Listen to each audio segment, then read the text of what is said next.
So let's start with our next session on Made in India, a book written by Soumya Gupta and Tarika Roy in conversation with Dr. Neha Jain. I would like to request Ms. Soumya Gupta and Tarika Roy and Dr. Neha Jain to please come on stage. Let's welcome them with a great round of applause.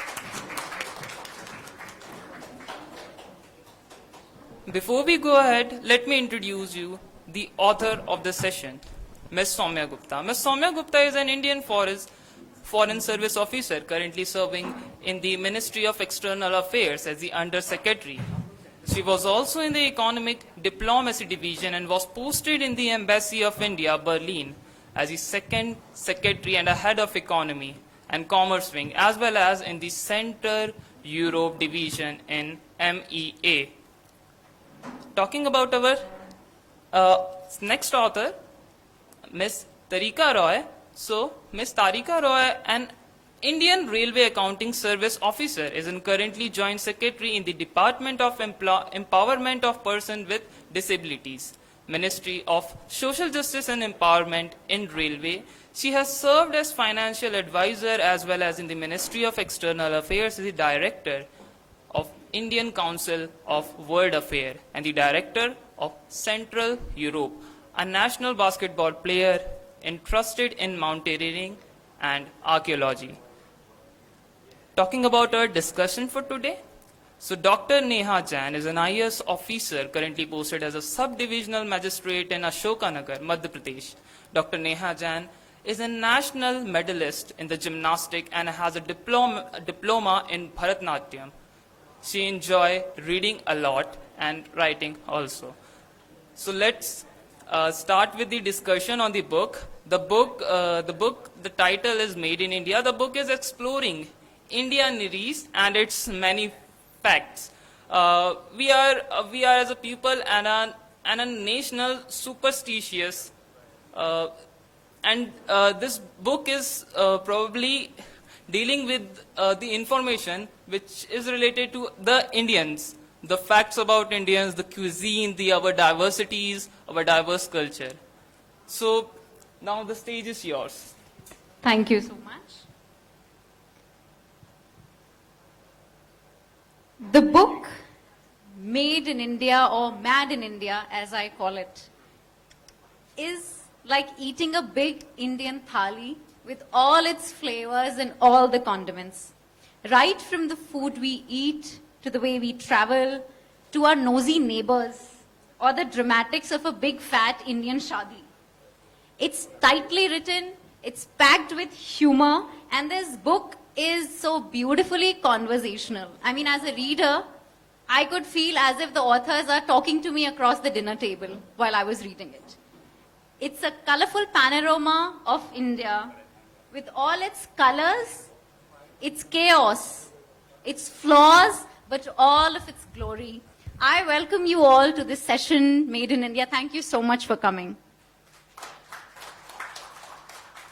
With this, I take this opportunity to again formally welcome our incredible author, Ms. Soumya Gupta here, who's taken time to come and discuss the book with us. So I will give a minute to ma'am. Ma'am, what do you want to say about the book?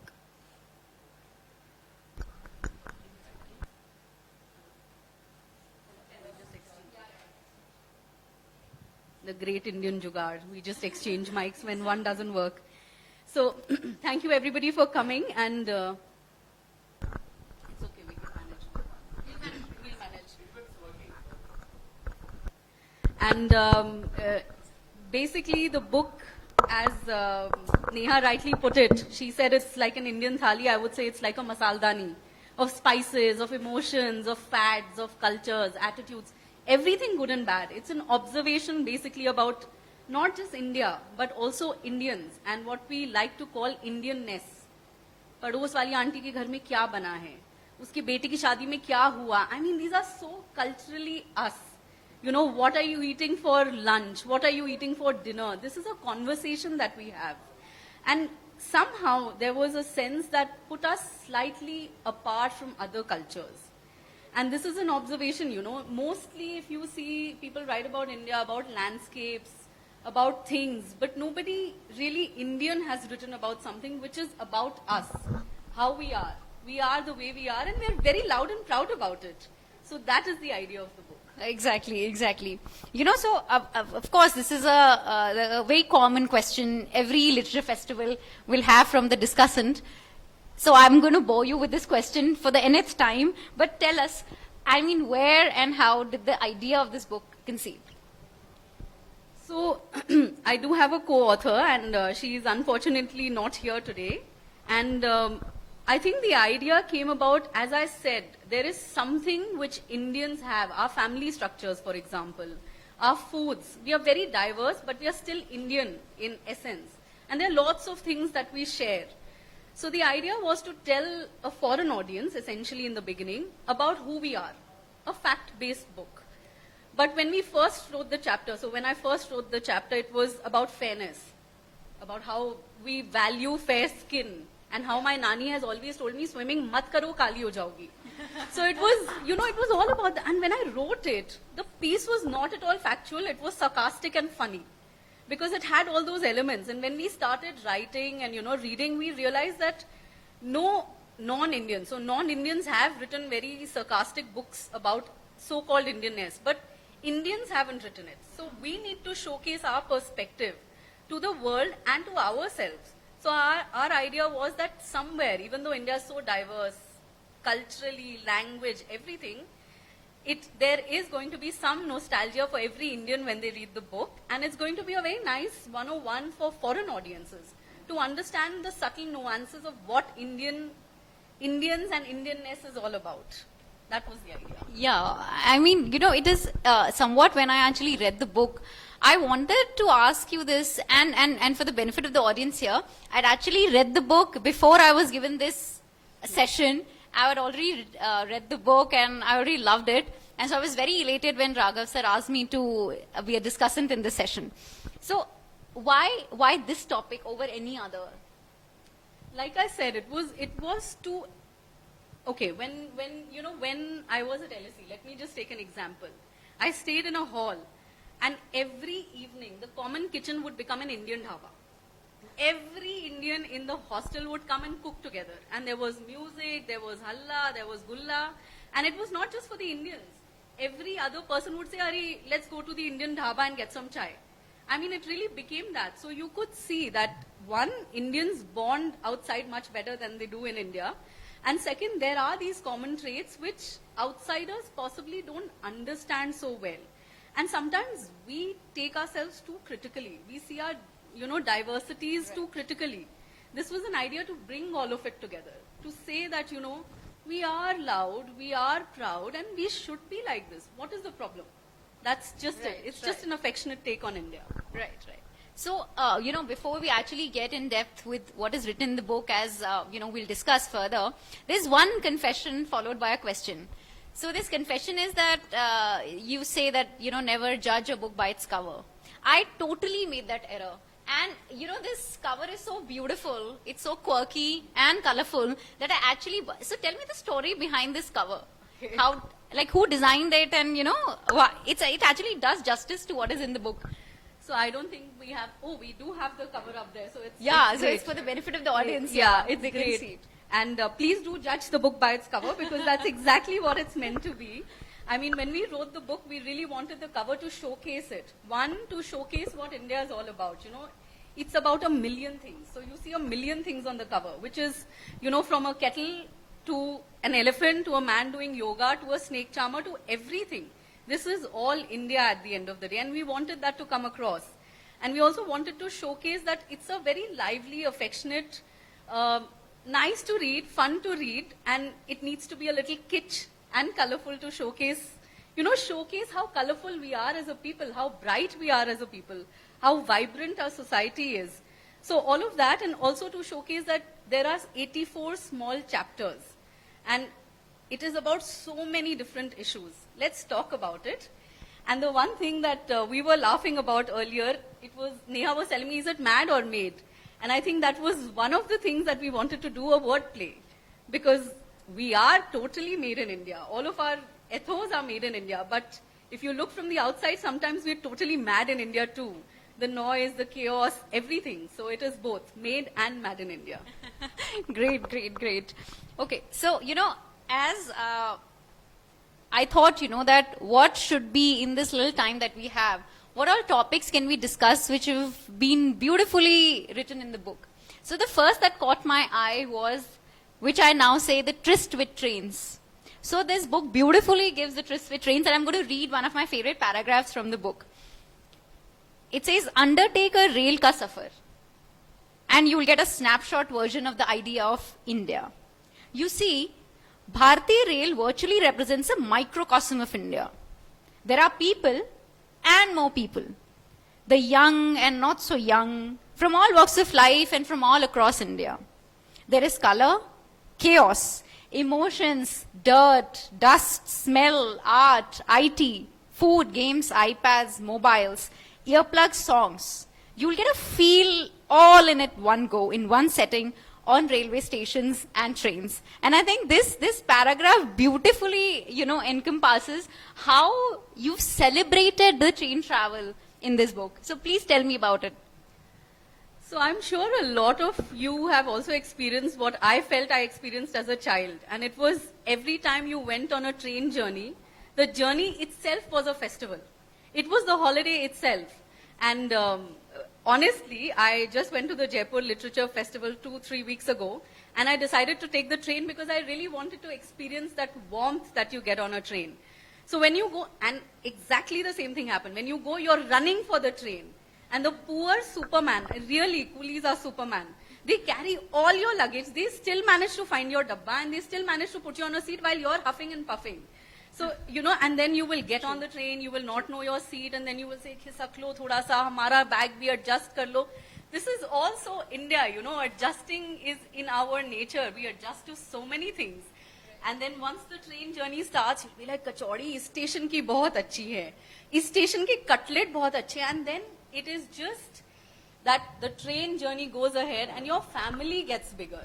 You give up all pretenses of reading a book or listening to music. You will definitely chat with the person next to you. You will do a PhD on their family, and you will get to know everything about them. So it is that journey, that festivity that you celebrate on a train, and that's what we wanted to showcase. Exactly. And with this, I suddenly, with this conversation, I remember the scene from Jab We Met, where Geet forgets to take her train only because she's conversing so well with this stall wala for water. Anyways, coming on to the next discussion, I feel any discussion about India is incomplete, and we'll do a crime here if we don't mention our food. So, and Mad in India dedicates chapters over it. Believe me, and I'm going to read the chapter names for the benefit of the audience. So, one chapter is the Indian Thali, then there's Dabba of Love, there is Food Gully, Curry Affair, Finger Licking Good. I mean, I don't know, the audience they've eaten lunch, so we shouldn't. But then, why, of course, food is so important to Indians. What was your journey of exploration through writing in this book? So food, I want to also read a little bit on food, and I think I will start. You must. I mean, I will start with that. Beautiful chapters. So it's from the Dabba of Love. Indians are obsessed with food. We'll have our fill and then some more. It is the answer to our prayers and questions and the solutions to all our problems. Our day starts and revolves and ends around food. The Rasoi Ghar is the most used space in the house, the true fulcrum of power, as it were. So, I mean, I was just going through the book, and 10% of our chapters are dedicated to only food and 90% of our thoughts. Really. I mean, I don't think it's just me who's a foodie, but if you look around you, we dedicate our lives to food. पैर में चोट लगी है, हल्दी वाला दूध P low. There is always something to do with food. You go to a new place. I mean, in Europe, somebody would say, try the beer of the place. Here, you would try the Indian thali. There's a market going on. The street food will always be there. It's all about food. When we go on a journey, I mean, who doesn't stop at a dhaba for the chai? True. And it is all across. Everybody eats at the same place. There's no concept of just a restaurant. There's no concept of just a menu. True. Things just come up. And I mean, the world talks about Indian food. You want to melt someone's heart, it's Indian food. And to be honest, the way to an Indian's heart, soul, mind, everything is food. Just give him nice mama's cooked food, and it's just going to be there. So we do everything around food. I think it's colorful, it's tasty, it's everything. So Exactly. With this, I remember this one line in the book that, even if an Indian astronaut will go to space, he will carry a dabba of mama's food and he has to take permissions even from NASA, and then mama will give this instruction to NASA also. I am not concerned that your food will feed my child the best. So it is, I actually laughed while reading, certain snippets in the book, as you will read. Anyways, as we go forward with this session, the second thing that I wanted to explore in this was the family. The idea of family in India is so unique. Right, my father sitting in the audience, so I can't, but right from our parents, actually, they'll ask us, where do you go? Where are you going? How many people are accompanying you? And when are you going to come back? And then about, as you mentioned in the book, our investigative neighbors. They are very concerned on where you are going, what time are you leaving, who are you going with. Then, of course, who can forget our nosy relatives who want to ask you, what are you doing at any given point of time in your life? And as you mentioned, the strangers on a train asking you the detail of everything. They will not be only satisfied with your PIN code. They want to know the exact location of your house and the exact food that you had in the morning. So, with this, I really want to ask you that there's so much uniqueness, flaw maybe, but a lot of humor that we have in the system of Indian family. So what is your take on that? if you permit, can I read a few lines? Yeah, please.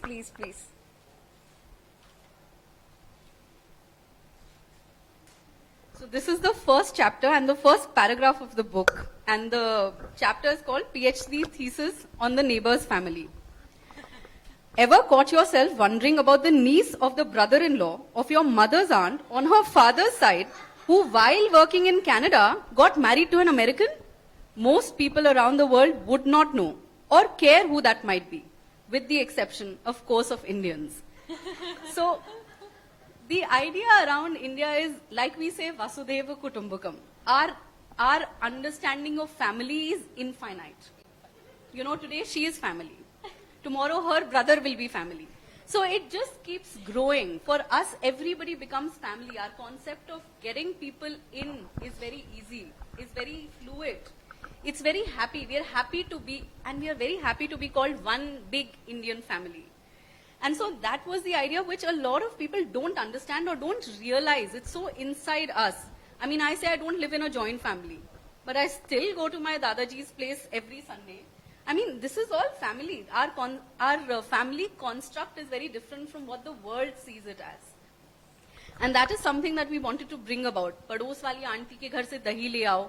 That is also family. So, like you said, there's also investigative neighborism. We're also very curious as people. And every success and every failure is relative to a relative. That is how we'd like to put it. Because if you've got 85% marks, you can only be successful if everybody else has got 82. It's not about how much I have got. So there's a lot of comparison. And then, of course, privacy issues are there. We are not very private people. I don't know if we don't want to be private or we don't respect privacy, but I think it's still nice. You get a lot of love from everywhere.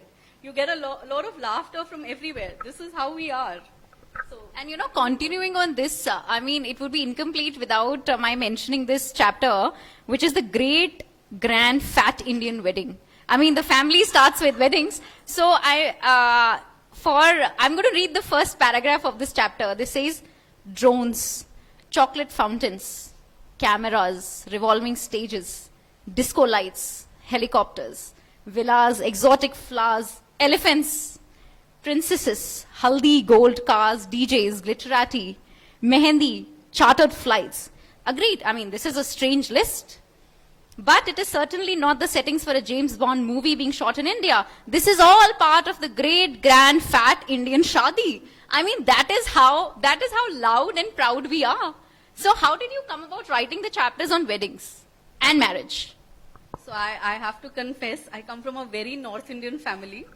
And every shadi, I mean, I really feel the mobile phone will ring and somebody will start dancing. It's that bad. It's all about the shadi. You go, I mean, this is, when you go to a wedding abroad, they say, it's a big wedding. We've invited 50 people. I'm like, what? And here people say, it's a really small, close family relatives wedding. We've invited 500 people. I mean, what is the scale? 10 times. So our weddings are real celebrations. I'm not saying that weddings are great or not so great. That's an intellectual conversation we leave outside. Yeah. I mean, our weddings are a phenomenon. People say from when the child is born to celebrate his wedding.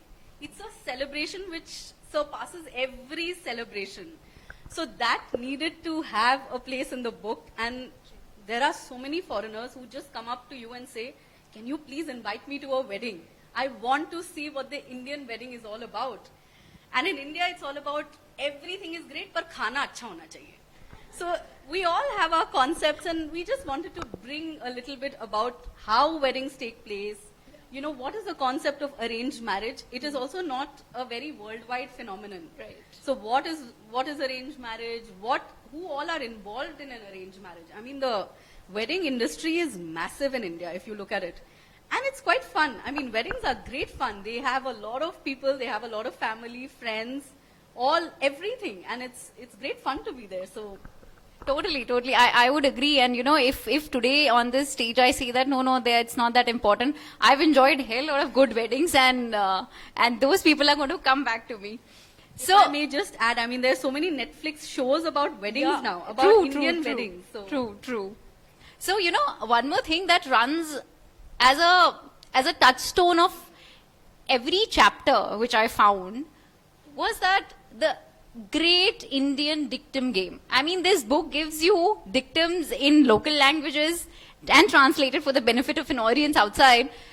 And I'm going to discuss some of the dictums which all of us are aware of.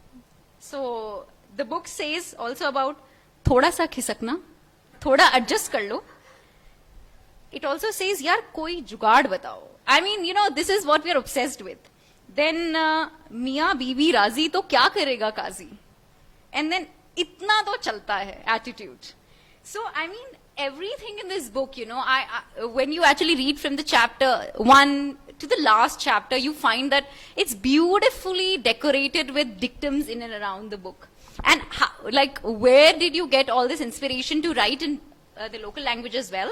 And what was your experience in these dictums? So, maybe I'll come to a word which doesn't exist in the English dictionary at all. It's jhuta.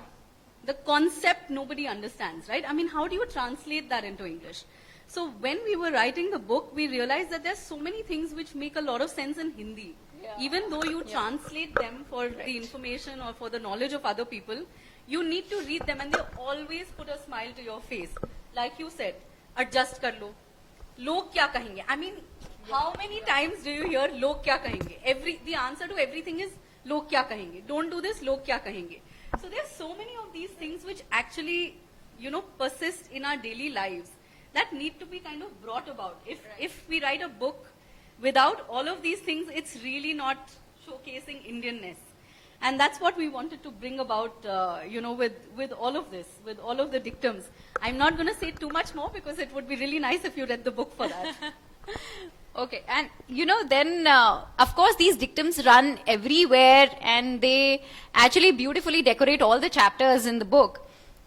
The next topic that I think is, of course, familiar to all of us, like all of the chapters, is I want to talk about religion. Now, this is not a serious discussion on religion, but in this book, they say Bollywood and cricket are the biggest religions. So can I take a test of how religious are you? Please. Okay. So the chapter is religion, cricket. Who is God? Sachin Tendulkar. Great. Where is Makkah? Eden Garden, Kolkata. I would say Indian Mecca. Right. What are the various forms of prayers? One day internationals, Test, cricket, T20. And what is the length of the holy pitch? 11 meters. What are the prayers per side? 6. Great. And what are the pujaris per side? 11. Great. And which religion do you follow? In India, cricket, Bollywood, and food. So you have definitely cleared the Indian nationality test. I mean, this is something that we don't often talk about, but our paparazzi is mad about it. And when Bollywood and cricket can get together, I mean, that is divinity for the paps here. So what do you want to talk about that you've taken such a humorous and witty take on the religion in India? So please explain us more about it. So I have to actually confess, this test was actually taken for me. So when I was studying abroad, one of my English friends told me, let's go watch cricket. And I made the mistake of saying, no, sorry, I'm not interested. And they were like, you're not Indian. You're definitely not Indian. And I had to go through literally answering this test to prove that I'm Indian. And so that's where the test came about. But the idea was that, I was just checking Merriam-Webster's dictionary. And they say that religion is what you consider sacred, holy or special. And I think three things in India cut the limit. And that's food, cricket and Bollywood. I mean, it is such an inclusive factor. When you see a match going on, you will always see a radio or a TV and you will see everybody huddled up. No matter that person owns a BMW or owns a cycle. They will all be standing there, they will all be huddled up and ek chakka lagega and they'll all be hugging each other. I mean, if this is not religion, what is it? And then if you see, there is a generation of couples.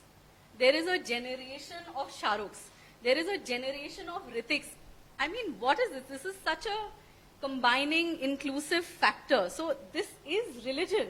Everybody gives up every qualm of being anything apart but Indian, supporting India. And this really to us is religion. True, true.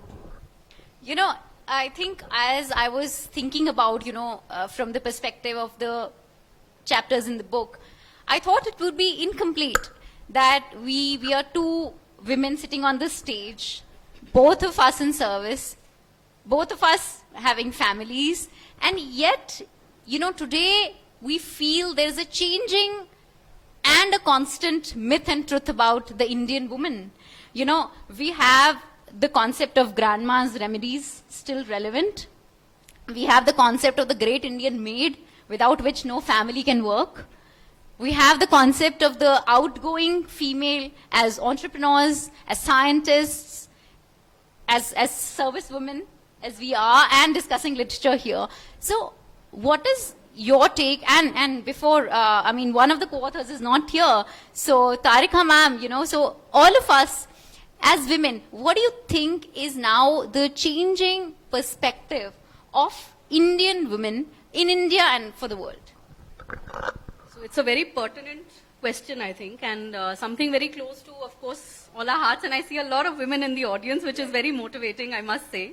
I think Indian women are super women. They do everything. I mean, look at our mothers, look at people in the family. They will get up in the morning, make you a 3-course breakfast and a 3-course lunch, still go and do wonders in the world. I mean, look at the maid, for example. The maid is also cooking for her family, coming and working for you, being super nice about it. They will take care of the children and then they will go back and take care of their children. Scientists in our country, they do everything. They're super women and there are so many roles in India that a woman plays. I mean, it is not just auntie or ma. It is chachi, it is bhabhi, it is behen. So many roles, so many nuances, so many things that a woman is accomplishing. And still, if you look at India, we've had prime ministers, we've had foreign ministers, we've had women in the topmost position anywhere in the country. So there are issues. It's not like women don't face issues. Of course there are issues. But we also need to take pride in the fact that our women are super competitive, are superhuman. There is nothing beyond saying that. They are just superhuman. Right. And that is something that we really need to be proud of on the good side, of course. So that is something that we needed to showcase in the book as well. Right. So, as we take it, because there's so many chapters, I was confused and, intrigued by this. And tell me honestly, which is the chapter that you find the best in the book? Which is the closest to your heart? I have to And be, why? I have to be really honest. Every day I have a new chapter which is closest to my heart because, to be honest, it has taken a while for the book to come out, and we've gone through various versions of it. We've gone through a lot of ideas, and there were times when my co-author and I essentially just went out and saw, "Ye sach mein sach hai." I mean, you just go out and you see ki kitna sab kuch sach hai, what you've written. You're collaborating. So every day we have a new chapter. There is a different connection with every chapter. And if you would permit, today the favorite chapter that I have is called Beauties with Brains. And any guesses, I will offer a free copy of the book. What is this about?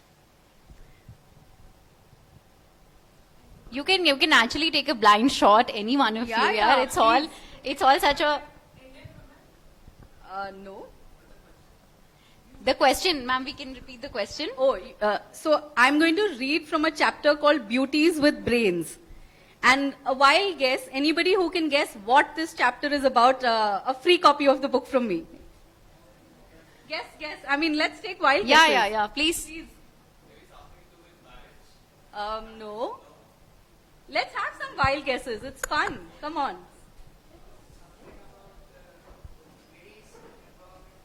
No. Take wild guesses, really. You're not allowed to guess. No. No. Shall I read any more guesses? Hint. Okay, we can, yeah. Ma'am, Would any you like hint? to No, give a hint? no. Please, you give a hint.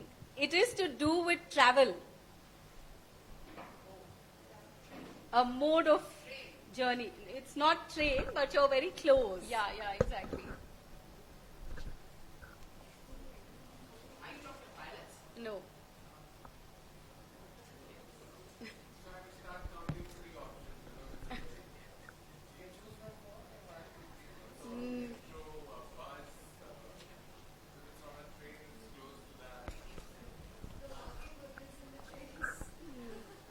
You have to take a wild guess, and it's about a mode of transportation, which is very, very famous on all Indian roads.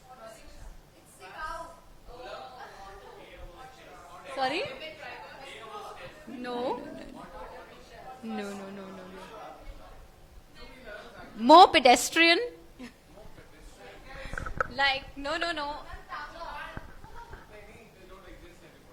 Okay, now I'll give one more, just last hint. Last. Should I? Last, because now they're very close. Now somebody is going to win a free copy anyway. I'm going to say highway. Yes. Track, yeah. It's about trucks. Very nice. Very Let's give nice. a big round of applause. And you will have to please note the name. We have to promise We promised a book. So, actually, somebody told me the cover looks like the front of the truck. And that is why it's Beauties with Brains. And I just wanted to read a little bit out of it. Sojourns on the massive network of Indian highways always prove to be great entertainers and teachers. The prime movers and shakers, and believe us, these are shakers full of laughter and emotions, being the heavy loaders, the trucks. Road gurus are loaded with gyan, and they are entertaining and artistic. These colorful trucks, moving across the length and breadth of India, just can't be missed. They are stuffed to the brim and beyond with all kinds of goods, together with profound thoughts and philosophical gyan. These are meant for mulling over long road journeys, roadie quotes to lighten the mood on the road, light-hearted poetry, local road art, and more. The Shero Shairi painted on the back of lorries is quite something. Let's have a look. अमीरों की जिंदगी biscuit और cake, ड्राइवरों की जिंदगी clutch और break. Wonder why we feel the need to intellectualize everything when things can be so straightforward, isn't it? कभी side से जाती हो, कभी पीछे से आती हो, मेरी जान हॉर्न दे देकर क्यों मुझे सताती हो? A subtle way to control noise pollution, you'd agree.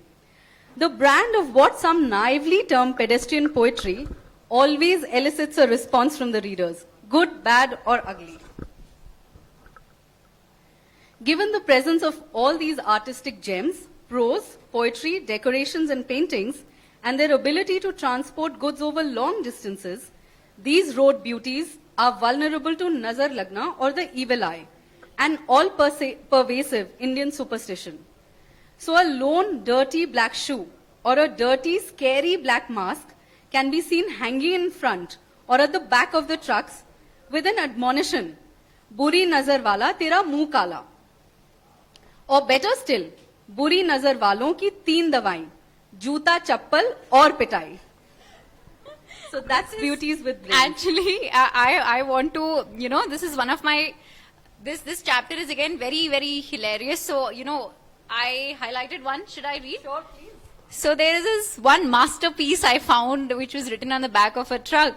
It says, Malik ki gaadi, driver ka pasina, chalti hai road par ban ke hasina. So which I found completely hilarious. And it's so true. They are actually beauty with brains. Yes. That was the idea. Yeah, exactly. So now, well, as we have, limited time, but we would like the audience to please interact with us on any Indian anecdotes that you find, again, unique and quirky and mad as it is, or anything that you would want to share. We would love to hear from your side, of course, time permitting. Maybe some short anecdotes, if you'd like to share. There we have somebody. Not anecdotes, but I can surely say that you have very well captured all the possible hashtags of India. Thank you. And the other thing is we are so well depicted. I think this book should become part of tourism. Thank you. The casual way of presenting India. So I think that's the compliment I would like to give. Thank you. Thank you. Please tell the tourism ministry maybe. Any more incidents to share maybe Any about, Indian quirks that you would like to share with us? or maybe let's have a quiz. What do you say? Sure. So, as a part of the corporate industry, I've worked for almost 30 years there. Traveled a lot. So this was my early days in Gujarat, basically posted there. And we had to travel interiors. I was working with Titan watches. We had just launched watches over there. So when you have to travel in sales, you have got to be very clear. I'm so sorry. In sales, you've got to be very clear on that particular day or week. What are you going to drink? Chai or cold drink? Because during the day, you've got to continue that. Otherwise, it all upsets your system and all. So I decided that I will drink chai. And in Gujarat, when you travel in interiors, तो उस जमाने में वो cup और plate में चाय देते थे. बड़ा अच्छा सा सिस्टम था. और ये ऐसा हो रहा था कि मैं जितनी भी शॉप्स पे जा रहा था तो वो कप में चाय ओनर रखता था और चाय प्लेट में मुझे देता था. तो ना अच्छा कपलेट भी बहुत सुंदर नहीं होते थे, मतलब ठीक ठाक ही होते थे वो. तो वो चाय मुझे प्लेट में मिलती थी, अब मैं पी लेता था. बोला कुछ नहीं हुआ, मतलब सारा दिन निकल गया. तो when me and my colleague were coming back who was posted in Gujarat for some times, I asked him कि यार मुझे ये प्लेट में क्यों चाय मिल रही है, मुझे कप में चाय क्यों नहीं मिल रही है. तो that's a very very insightful thing which I learn, that it is out of love and respect कि जब आप चाय पियो तो आपको गर्म नहीं लगनी चाहिए and you can drink it nicely. और सुड़कियां मारनी पड़ेंगी चाय की. Otherwise, you've not had the chai properly. That's really wonderful.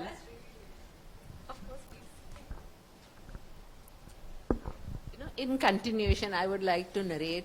In Bombay, there were these Irani restaurants. See, chai is something that is so very Indian. So, and there the people would hang around for hours. So they would order दो चाय चार रकाबी, नहीं दो चाय चार रकाबी, 6 glass पानी और एक छापा. पेपर भी वहीं पढ़ना उनको. So that was the byline. And one more incident I must narrate. I did my PhD from UK, but I was much senior, so I was doing my research, and there were these Indian, Pakistani, and Bangladeshi students there. And every evening, all of them would sing film songs. And it was such a strong bond. It created such a strong bond for the complete Southeast Asian students. So film songs as another very strong, Indian. They know all the songs. आप किसी भी film का किसी भी समय का निकाल लें, they just know it. Everybody knows it. They sing the song. So that is another very strong bond. No, that's really truly said, because running around the trees, as we call them in India, कि वो भागते रहते हैं hero heroine, but it's really a bond that has kept so many people together. And you go across the world and they will know Bollywood songs. So really truly said. Whether Pakistani or Bangladeshi or even now Afghanistani, they all know Hindi film songs. So I too have traveled a lot. और हम लोग एक बार शिमला जा रहे थे, तो I saw this board outside a dhaba, and there's a Murga, and it's saying, "Meet me anywhere, but eat me here." I found That what is marketing really by a Murga. What a thing. That is made in India. That is really wonderful. I'm taking ideas for the next one. Any other questions?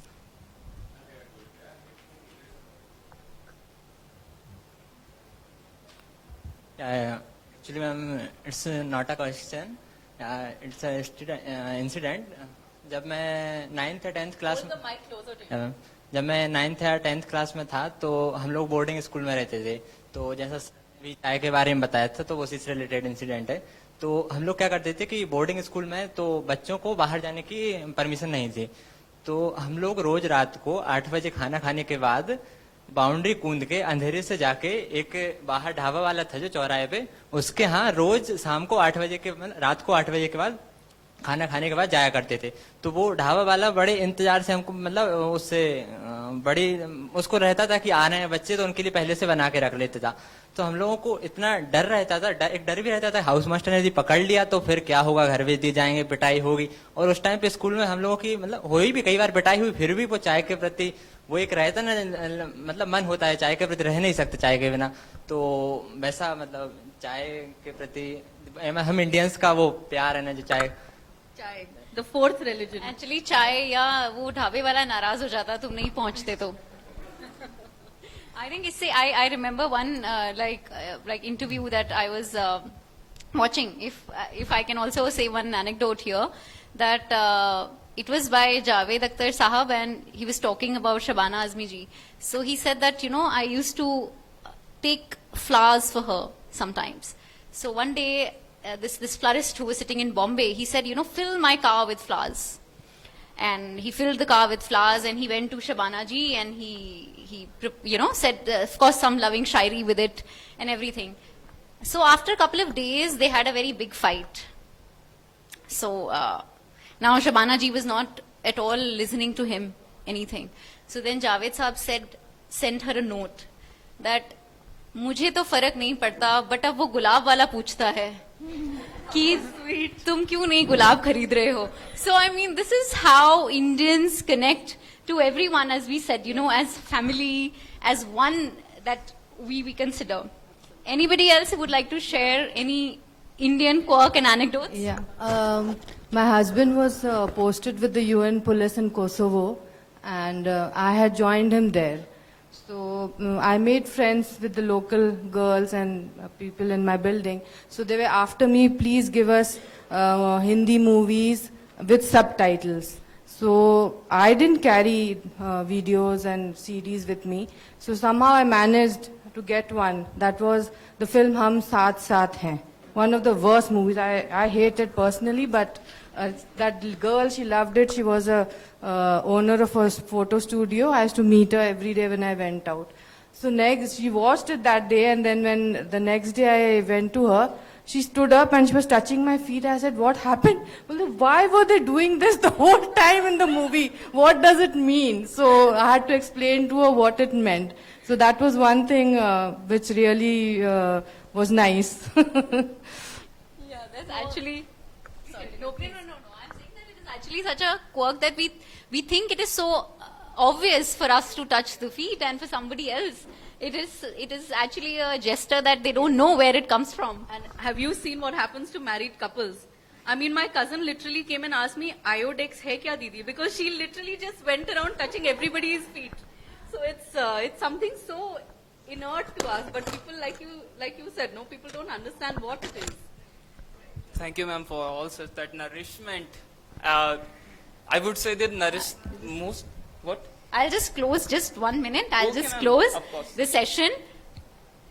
Thank you so much. Of course, we've had wonderful people sitting here who've added as much to the session, and that is because of the wonderful book you and Tarika ma'am have written. Thank you so and much. thanks for your moderation. I really must say that when we started off, it was a very thin audience.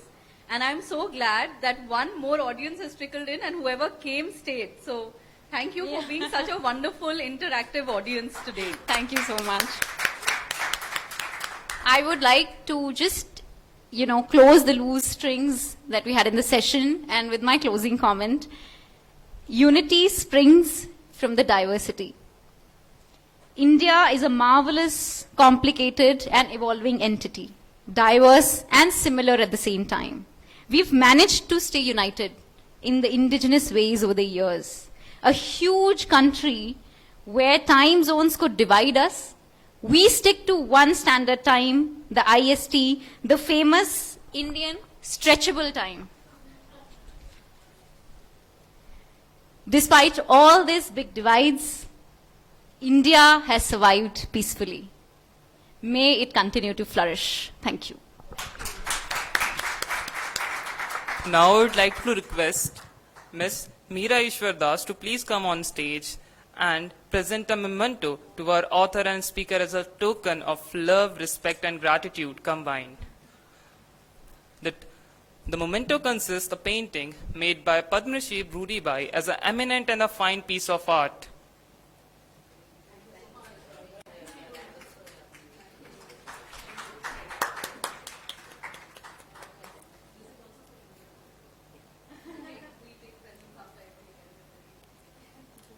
Here is the beautiful and auspicious painting.